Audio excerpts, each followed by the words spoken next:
نام مدثر اقبال ہے. میرے والد کا نام نعمت علی ہے اور میں صوبہ پنجاب کے سیالکوٹ ایریا کا رہنے والا ہوں. میرا گاؤں شمشیر پور ہے اور تحصیل و ضلع ڈاک خانہ ناروال. میں نے بدقسمتی سے فوج میں ڈیوٹی جوائن کی ہے اور میرا بہت اس بات پہ میں شرمندہ ہوں کہ میرے کو کہنا پڑتا ہے کہ میں ابھی فوج کے اندر رہ کے آ چکا ہوں اور ابھی میں مجاہد ہوں. آرمی نمبر 3480-905 تھا اور میں نے سندھ ریجمنٹ کی یونٹ میں طوفانی بٹالین میں ڈیوٹی جوائن کی تھی. ادھر سے پھر میں SSG میں چلا گیا. ادھر چراٹ میں 12 مہینے ٹریننگ کیا. پھر انٹیلیجنس کورس کے بعد میں نے انٹیلیجنس کے ساتھ کچھ وقت گزارا. APS کے بارے میں وہی جس طرح شروع سے پاکستان فوج کرتی آ رہی ہے اسی طرح کام چل رہا تھا کہ انہوں نے اپنے ہر جماعت کے اندر انہوں نے اپنی انٹیلیجنس کے بندے بھیجے ہوئے ہیں. تقریباً وہ رہ رہے ہیں, ان کو خفیہ اطلاع دے رہے ہیں کہ یہ ہو رہا ہے, یہ ہونے والا ہے, یہ کرنے والے ہیں.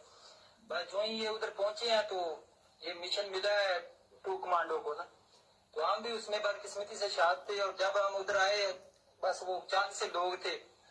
آرمی اصلی میں بھی زیادہ تھی اور اس کے ساتھ مطلب لوگ بھی زیادہ تھے, تو انہوں نے جلدی سے مطلب یہ قابو پا لیا اور وہ جو مجاہدین تھے ان کو مار دیا گیا.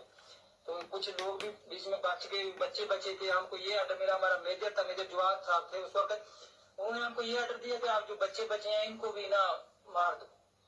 تو کچھ ساتھی تھے انہوں نے یہ کہا کہ آپ ان بچوں کو کیوں مار رہے ہیں, ہم نے تو آپریشن کرنا تھا, آپریشن تو مکمل ہو گیا. انہوں نے بولا کہ ابھی ہمارے پاس یہی تو بہت زیادہ اچھے سوال ہے کہ ہم نے میڈیا کو بتانا ہے کہ یہ ساتھی بچوں کو مارنے والے لوگ ہیں. یہ ہمیں ابھی سوال جو یہ کام تھا وہ کام نہیں تھا, ہمارا اصلی مقصد یہ یرغمال بنانا اور بچوں کو مارنا تھا, تاکہ ہم میڈیا میں دنیا کو یہ بتا سکیں کہ یہ کام مجاہدینوں نے کیا ہے, یہ طالبان نے کیا ہے اور فوج ان کی خیر خواہ ہے. فوج کے بغیر یہ کام نہیں ہو سکتا. تو بس بچوں کو معصومیت کو مارتے ہوئے میرے کو بہت درد ہو رہا تھا, ان میں میں خود شامل تھا. اور بس اللہ تعالیٰ میرے کو معاف کرے. السلام علیکم ورحمۃ اللہ وبرکاتہ. آپ دیکھ رہے ہیں میں آپ پر سوشل میڈیا کی خبروں کے اوپر ہمارا تڑکا آتا. جو میرا اس کے ساتھ اتفاق ہونا ضروری نہیں ہے. جو ہمیں یہ پتا تھا کہ شاہ رحیل شریف کی تھی, حسین اللہ وقاص نے وہ کیا تھا دھرنا اٹھوانے کے لیے, اور اس کی فوج کی شہ تھی, اس کو فوج کی نیگلیجنسی تھی, اس میں فوج کا کوئی بندہ ساتھ ملا تھا کہ جا کے پا دیو ہم بھی پہنچ جائیں گے وغیرہ وغیرہ. جو آئیکن ملے, جو انڈیکیٹرز ملے ہیں کہ فوج کی طرف جاتے ہیں, مجھے نہیں پتا, لیکن یہ تو فوجی کر رہا ہے. میں نے خود کیا, آج کل مجاہدے کا تو یہ میں نے خود کیا ہے. اس وجہ سے اس نے اپنے گاؤں کا نام بھی بتایا, ضلع بھی بتایا, ریجمنٹ بھی بتائی, نمبر بھی بتایا. ہو سکتا ہے کسی اور وجہ سے اس کو نکال دیا. تو یہ میں قریب سے فوٹو بھی اس کو دکھا دیتے, یہ اس کا کارڈ ہے آرمی کا. تو پھر بھی ہم کہتے ہیں کہ اس کے ساتھ میرا متفق ہونا ضروری نہیں. اب فوج کی بات چل پڑی ہے تو یہ بھی بات سن رہے ہیں. After which the gates are opened without any resistance.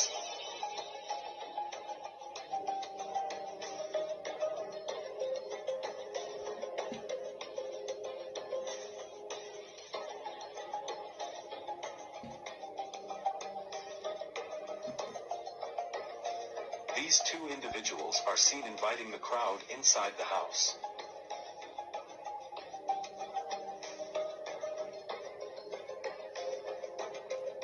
As the camera pans, we see that the windows and doors of the house are already broken. And who is this mysterious man which instigated the crowd to enter the house? PTI leader Dr. Yazmi Rashid can be clearly heard urging the crowd against from entering the house.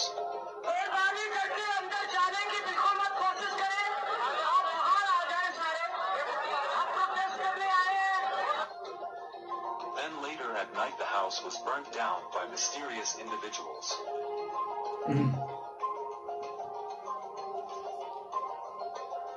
So the May 9th ended raising many questions. 1.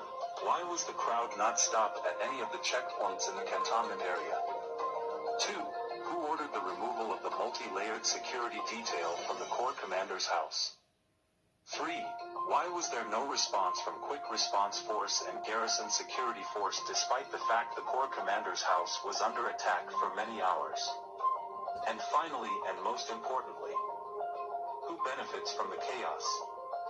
Is it Imran Khan who wants elections?